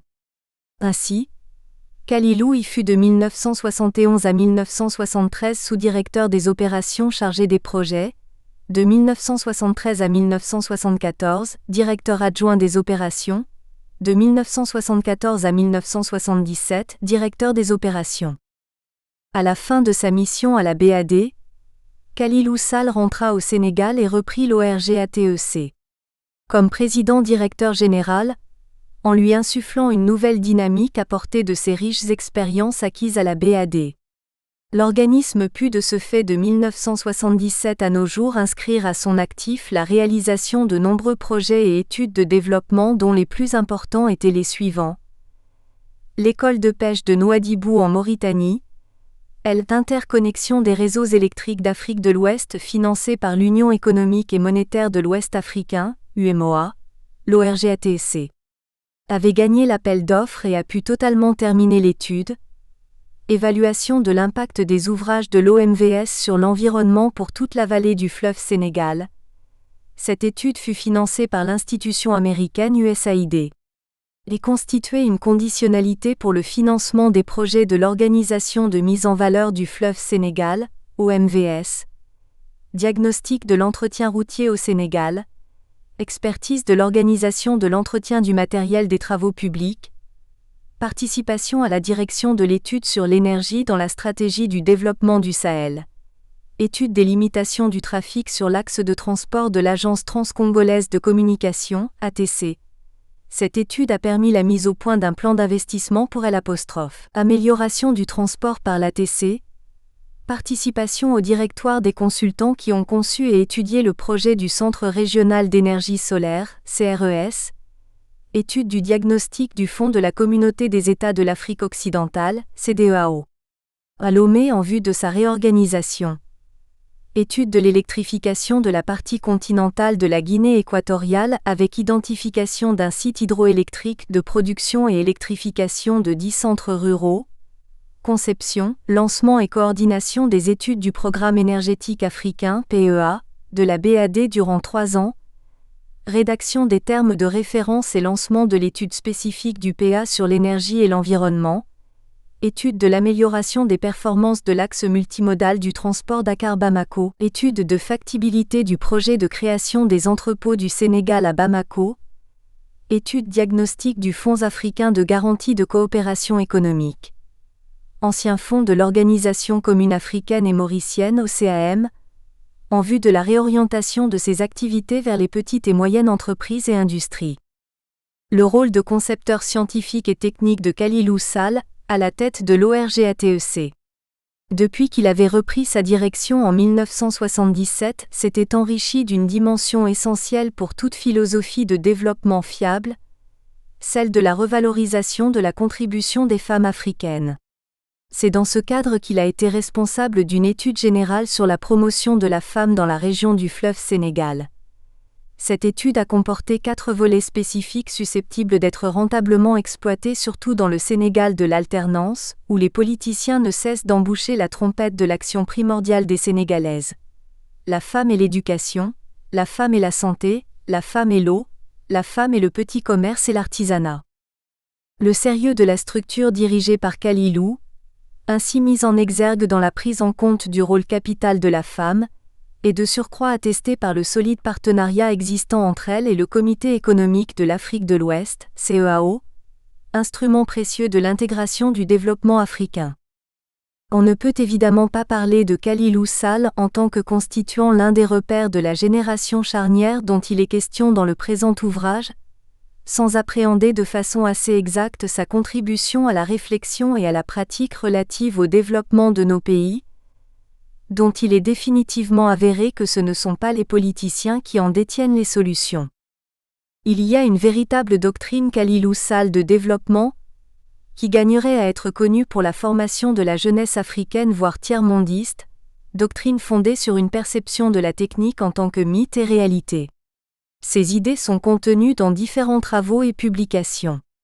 Le fil conducteur, c'est que les seules techniques modernes de pointe ne sauraient générer les solutions adéquates des problèmes innombrables et complexes qui se posent à notre continent, qu'il sied de concevoir une symbiose avec les techniques et la technologie nègre, pour reprendre les termes de Khalilou lui-même dans un rapport de présentation d'une exposition sur les techniques et la technologie nègre au deuxième Festival des Arts Nègres de Lagos en 1974. Pour Khalilou, il est nécessaire de procéder à la démystification de la technique, comme condition du développement. C'est la quintessence d'un autre rapport magistral qu'il présenta déjà en 1959 à Bamako au premier congrès de l'Association des ingénieurs et techniciens africains. Comme expert des projets de développement, Khalilou Sall s'est confirmé comme chercheur et pédagogue formateur sur les plans africains et international. Je veux citer les résultats et les prestations les plus saillants. Une étude qui continue de faire autorité, commandée par l'Association des universités africaines, datant de 1975 et intitulée L'enseignement des sciences, des techniques et de l'architecture dans les universités africaines d'expression française, Sénégal, Côte d'Ivoire, Burkina Faso, Cameroun, Zaïre, Burundi, Madagascar. Un manuel pour la rédaction des propositions et des contrats dans le bureau d'études. Il a dispensé entre 1971 et 1977, en tant que responsable de la BAD, des enseignements au cadre des pays membres sur les projets de développement, leur préparation et leur évaluation. Durant la même période, c'était entre 1971 et 1974, des cours sur l'évaluation des projets de l'Université d'Abidjan à l'intention des étudiants du doctorat de troisième cycle. De 1986 à 1991, il accomplit une mission d'enseignement à Libreville au Gabon, toujours sur le thème de l'évaluation, cette fois-ci relative au projet domicilié à l'Institut multisectoriel d'économie appliquée pour l'Afrique centrale. Puis ce fut au tour de l'École supérieure africaine des cadres du chemin de fer à Brazzaville, de faire appel à cet expert reconnu en évaluation de projet pour y dispenser des cours de 1988 à 1992. Les éminentes qualités de panafricaniste non spéculateur et non mu par la démagogie politicienne, ont valu à Khalilou Sall d'avoir été élu à Tunis en 1984 membre de l'exécutif de la Fédération des consultants africains. Il occupa ce poste de 1984 à 1990 avant de devenir président de ladite association depuis 1994. Ce choix porté sur lui par ses pairs et la reconnaissance claire de ses grandes qualités d'homme d'action de développement, efficace, qui crée et ne bavarde pas, conformément au proverbe biblique stipulant que le savant est avare de mots. Louis-Pascal Nègre. La caractérisation d'homme d'action de développement sied également à un ami de Khalilou Sall, à Louis-Pascal Nègre dont le curriculum vitae peut être résumé ici comme un modèle du genre. Sa biographie tout simplement éloquente me dispense de recourir à une longue démonstration sur la qualité d'un profil représentatif des faïderbiens de haut niveau, et pouvant être classé parmi les repères de notre génération.